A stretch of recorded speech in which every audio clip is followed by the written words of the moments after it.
So we're tired.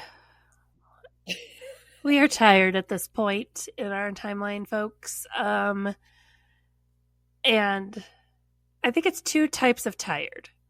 I'm tired of being walked all over, and I'm tired of being shit on, and I'm tired of people not taking this church stuff seriously. I'm tired of the bullshit, guys. So I'm just gonna say it. I'm tired of trying to be nice. I'm tired of waiting for you to figure it out on your own. So I'm just gonna say it. Yeah. And I feel like you are more like, I'm just tired of y'all, and I'm already planning how I'm gonna leave all this situation. So Yeah. And I'm just pretending yeah, and biding my time and being so absolutely perfect so nobody knows that I have a dark little secret. Faith can feel like hearts and butterflies until someone lights a match and burns it all to the ground. Welcome to the Burning Butterflies podcast. The sad thing is that there's abuse of every kind within the church. But the spiritual abuse is the stuff that just What's a place there shouldn't be abuse? Like, there just shouldn't be abuse in a place that claims to. Well, it ruins your soul. If you're new here, we suggest listening to our prologue episode first. This is the story of two women's journey through toxic church culture and spiritual abuse, all while finding healing in the end. Sometimes it's just the facts, and if you get offended by it, that's a you issue. And if we can't be mature enough to have these conversations, even if some of the topics are difficult, then shame on us.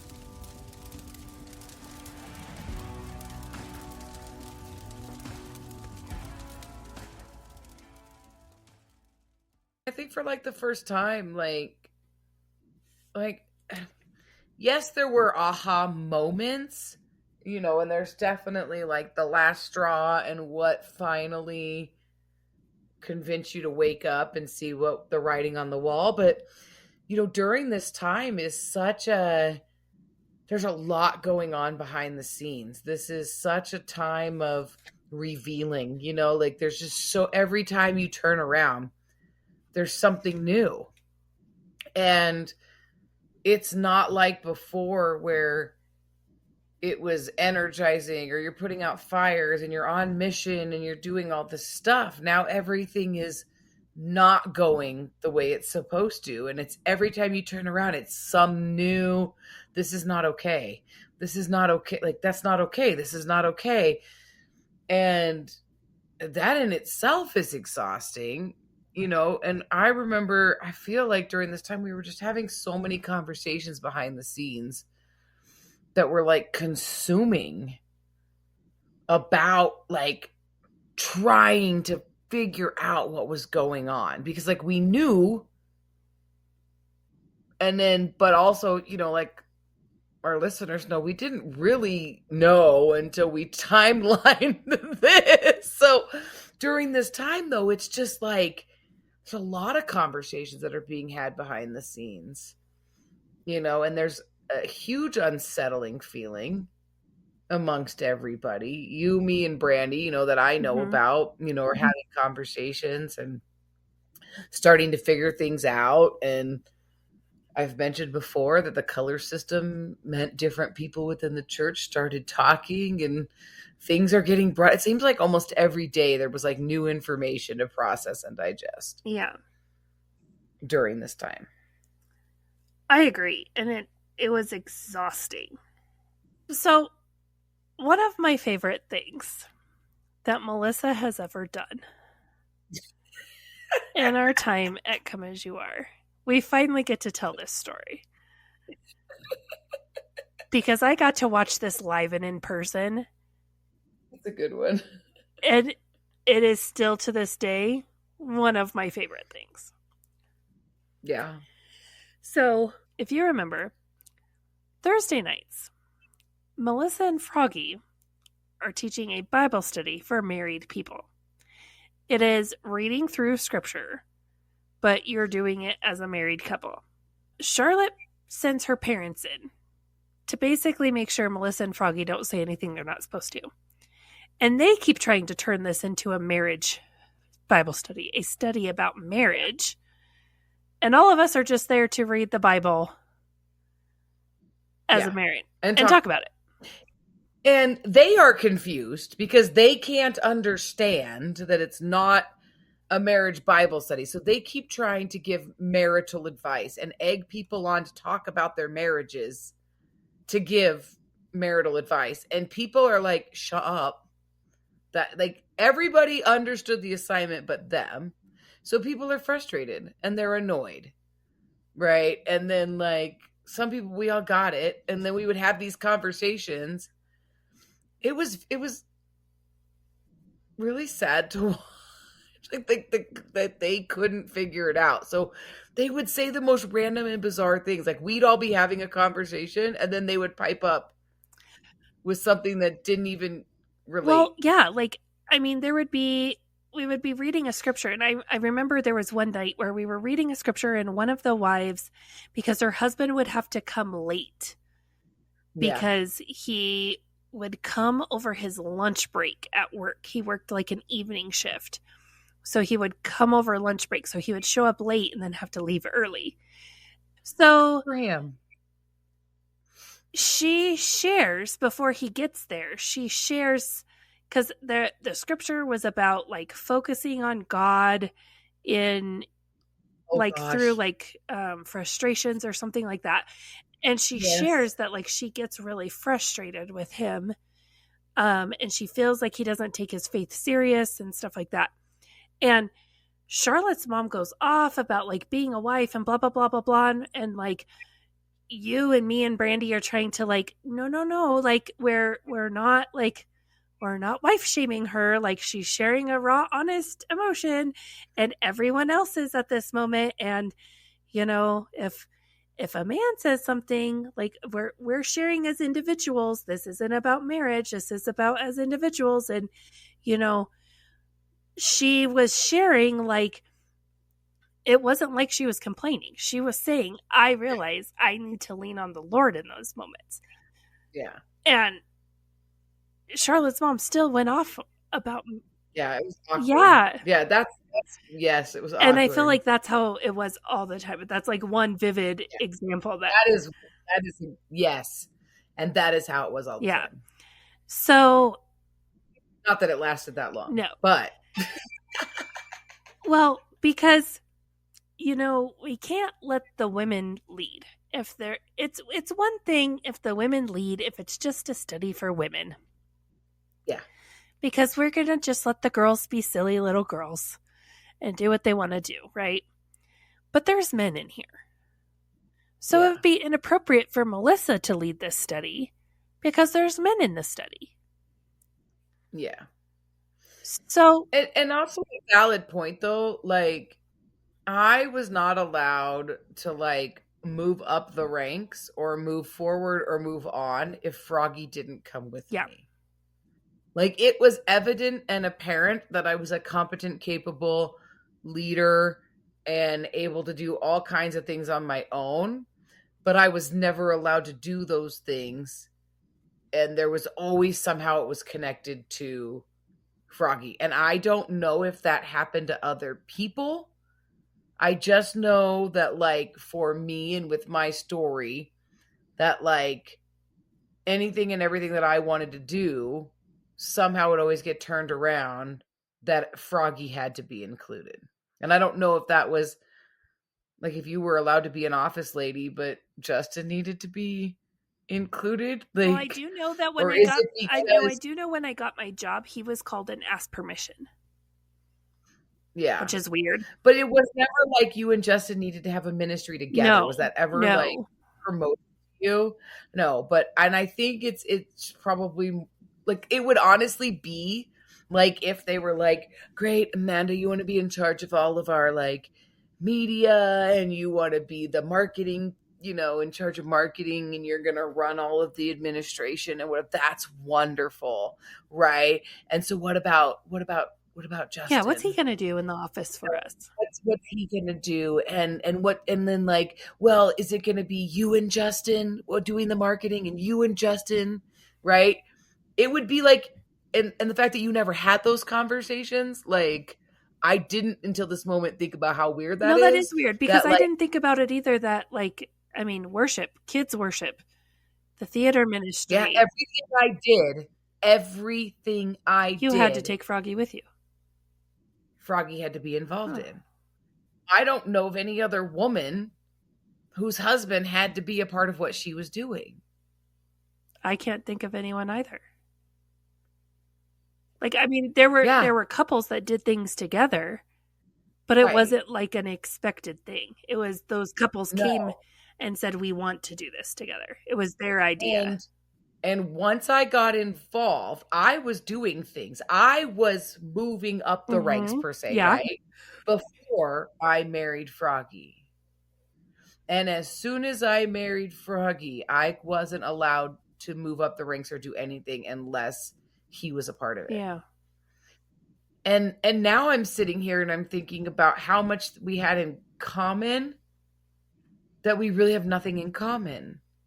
So how come me, the theater kid, now all of a sudden Froggy's a theater kid? Yeah. But he wasn't, but he loves theater and he wants to do that because I'm going to lead a theater ministry. So he has to be the leader of the theater ministry. And I'm a worship leader, so he has to be in the bed. I'm going to lead children's worship, so he has to be the preacher of the children's worship. Weird. That is weird. Yeah, I never thought about that before. Like, that's live and new. Like, I was like, I'm thinking now that we're talking that didn't happen to other people. No. That's really weird. No wonder why the man was miserable. He just wanted to go off and be a gangster. Well, and I had him doing theater and dressing up in costumes. Well, like, for someone who, like, I mean, like, let's just look at this for a second. For someone who you as a wife are constantly being told, stop emasculating him. Stop trying to tell him what to do. Stop. Just stop. Sit down. Shut up. Stop.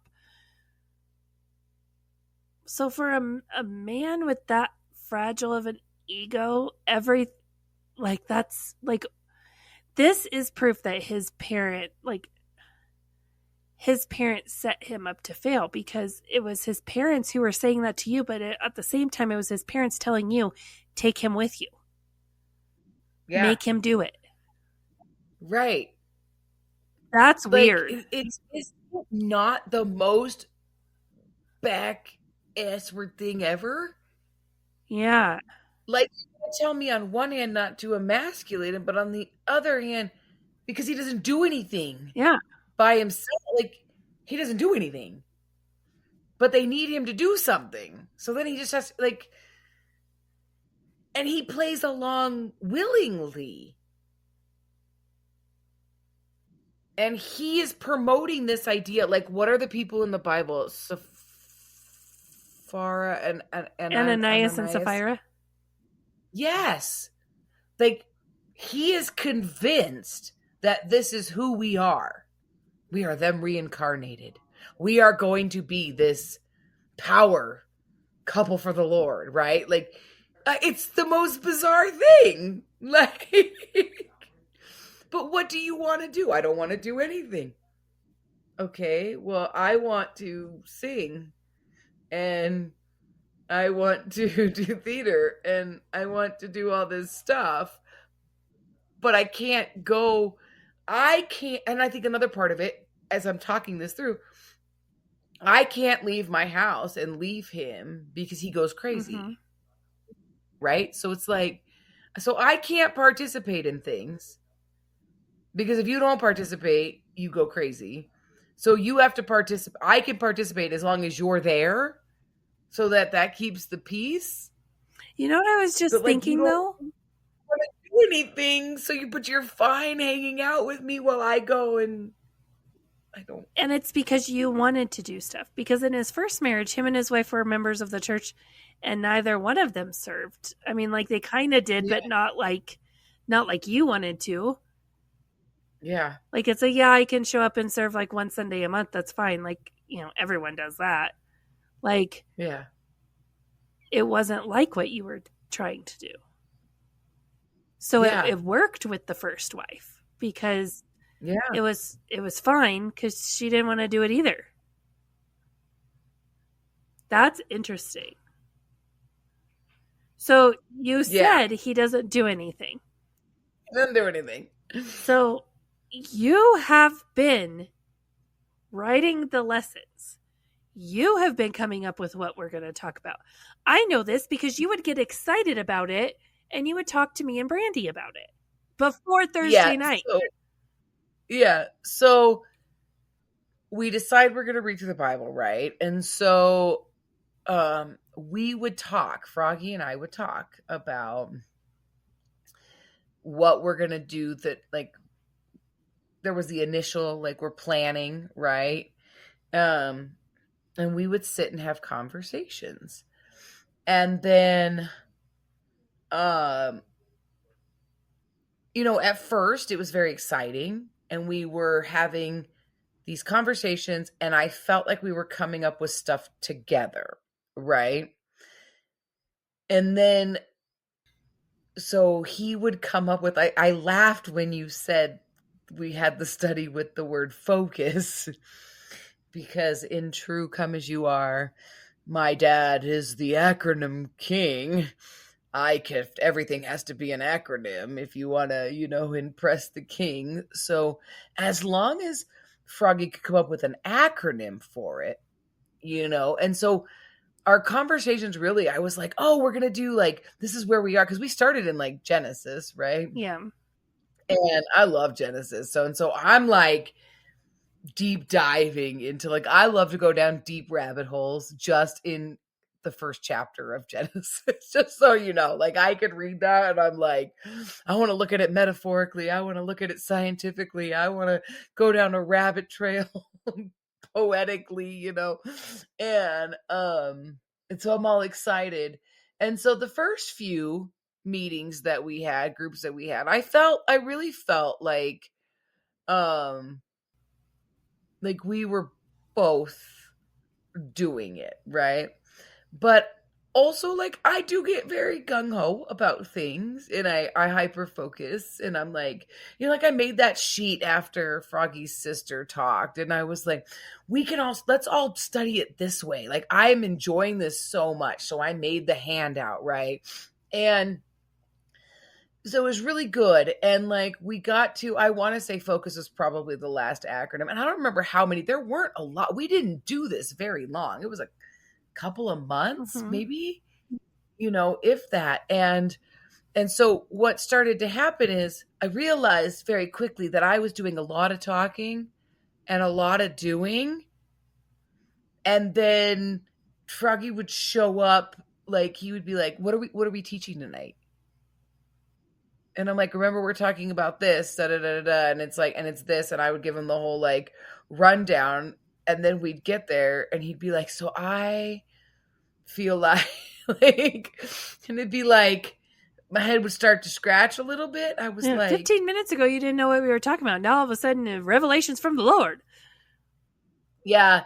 And then there would be moments of like, well, maybe we'd be running a little late or whatever. I don't know, just life. So we'd show up and he would play it off like he knew what was going on, like he was in charge, but then defer to me. And I'd have to be like, and I'd have to pretend to save face for him.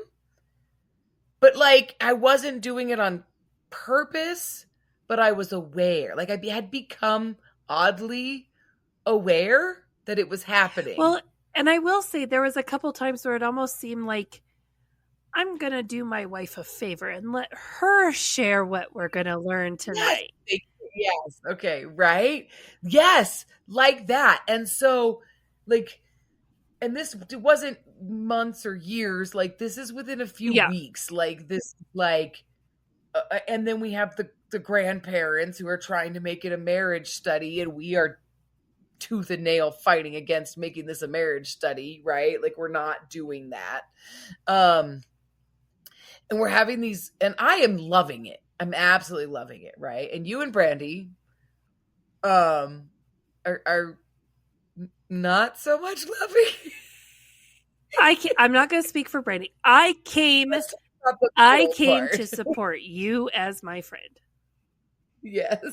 And then her attendance became awfully sporadic. And so, but you did show up towards the end, which was really, really great. Do you know how long we did this for? Did we figure that out? It couldn't have been more than a couple months. Because I don't remember. This whole Thursday night Bible study thing only lasted a couple months. Yeah, I want to say, I mean, we're talking about like 8, maybe 2 months, 8 times we met. Yeah. You know, if even that. I mean, so this is like, it was fun. We had a logo. We named the study. We had a group chat. Like, this was going to be this was going to be the best thing to ever happen to any church anywhere, right? And so, we get to one of like the last time we met. I might have even been, but it's one of the last couple ones. And I didn't do a damn thing. I did my reading, you know, that for the week before, like I did my homework. I participated, and it was great. And we got there and we sat down, and I think Froggy looked at me and he's like, "Oh, what are we talking about tonight?" And I was like, "I don't know." What did you prepare? What did you prepare? Oh, that was the best part. I was like, "I don't know. What did you prepare for us?" It was my favorite thing because I knew he hadn't done jack shit. I knew he hadn't done. I didn't even do the homework. I had at least done the homework. The thing is like, I knew he wasn't reading the homework because, like, we would be discussing the verse and it would be very, very clear with the way he was talking about it that it's like, you didn't read this. You're relying on the fact that you've read the Bible before. Yeah. To know what this story is about. I guarantee you he did absolutely nothing until, like, maybe it was like, "Oh, we have Bible study tonight, and let me prepare really quick." That was it. Yeah. Let me have an idea of what's going on. I had been at Come As You Are long enough that I picked up on, you're regurgitating stuff your dad has said about this. Yeah. Yeah. You are having unique thoughts. You're not having, divine insight. You're spewing the same stuff your dad has said before on the same topic. Yeah. And so I want to say it was like the last 3 times, because I think that was the last one. I think that was the last one where you led, because there was a couple after you guys were done leading that Charlotte's mom and dad led. Yeah. Yes. And none of us went. Because it went on a little longer after that, and none of us went. They turned that into a full-on marriage class. Yeah, that's right. It essentially turned into, come sit down with Grandma and Grandpa and they'll tell you about how to have a good godly marriage. Yeah, but the sad part is that the couple that really would have benefited from a Bible study not about marriage ended up divorced. It's crazy. That's what happens when you go to marriage Bible studies. But anyway, besides the point. So yeah, I think it was like the last 3 or whatever. Like, I really started, like, I had kind of like tested the water with, like, I'm not giving you, like, I'm done. Like, and that is, I mean, less than 8 Bible studies. And I was like, nope, I don't know what, sorry, I'm not doing this for you. Like, you've got to be kidding me. You do absolutely nothing. And I am not going to sit here and, yeah, absolutely not. I don't know. What did you prepare? No, that was, you looked at him and you said that. And I literally was like, oh my God, she didn't do anything. He's going to flip his shit. And I just like, I remember sitting there like having this like, is he going to do it? Is he going to like, is he going to go full Froggy? Or is he going to keep the mask on? Like, and I remember kind of like leaning over and like grabbing a hold of like Justin's knee under the table of like, he might lose his shit. Like you like We might see the tables. yeah, like just like we need to be prepared. But you, me, and Brandy during this time, we were meeting and we were encouraging each other and we were empowering each other to do these we things, had our own you know? our own podcast thing going on at the time. Yeah, like this is empowerment time. Like it's a big deal that I did that. I flat out embarrassed my husband in front of a room full of people. And yeah, but like this